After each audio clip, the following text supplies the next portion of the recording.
esse negócio de a imagem e semelhança, né, do nosso Criador, isso daí tem a ver com os Anunnakis também? São 3 painéis que se confundem num só assunto, frente ao que a lógica humana costuma discernir a respeito disso. Mas aqui nós temos que entender algo um pouco mais profundo. Quem primeiro explicou à humanidade o que seria um ser humano foi o Senhor Krishna, e isso ele explicou conversando com Arjuna, em um livro que se chama Uttara Gita. Quando Vyasa produziu o Mahabharata, um dos capítulos do Mahabharata chama-se Bhagavad Gita, que é a conversa entre Krishna e Arjuna no tempo da guerra de Kurukshetra, quando eles eram jovens.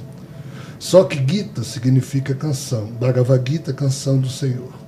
Mas não só existe o Bhagavad Gita, existem várias Gitas. E a Uttara Gita é o último livro. E nesse livro, Krishna explica a Arjuna a constituição setenária do ser humano, ou seja, dizendo que nós, humanos, temos 7 corpos. Esse corpo físico e mais 6.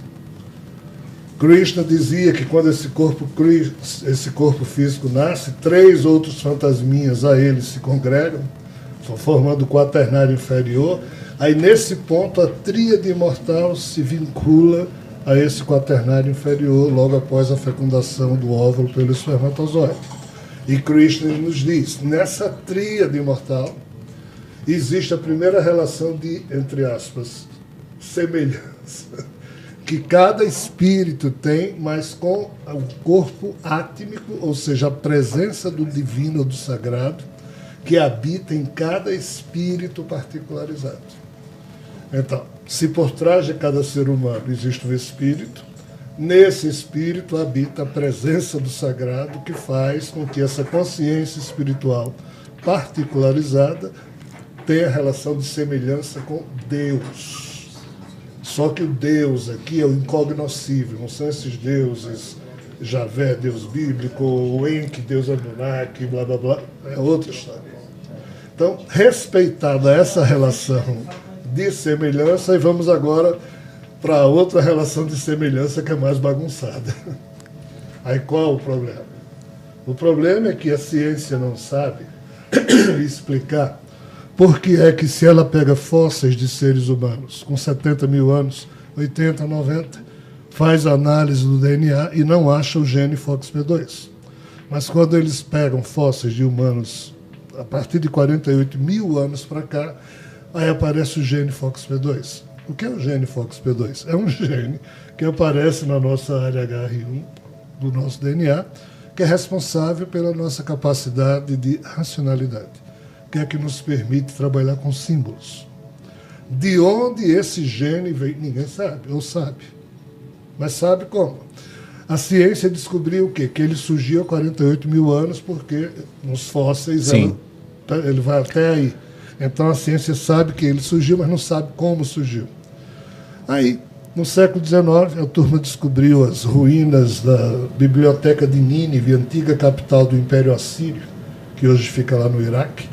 E lá descobriram as tábuas sumérias, que é de onde emergiu todo esse contexto de história dos Nefelim bíblicos, assim chamado pela cultura suméria, mas os sumérios foram substituídos pelos acadianos na Mesopotâmia. Então os acadianos chamam os Nefelim de Anunnaki, mas é o mesmo povo. E em um dos livros encontrados nas tábuas sumérias da antiga biblioteca de Nínive, surge o que Zecharia Sitchin traduziu como sendo o livro perdido de Enki.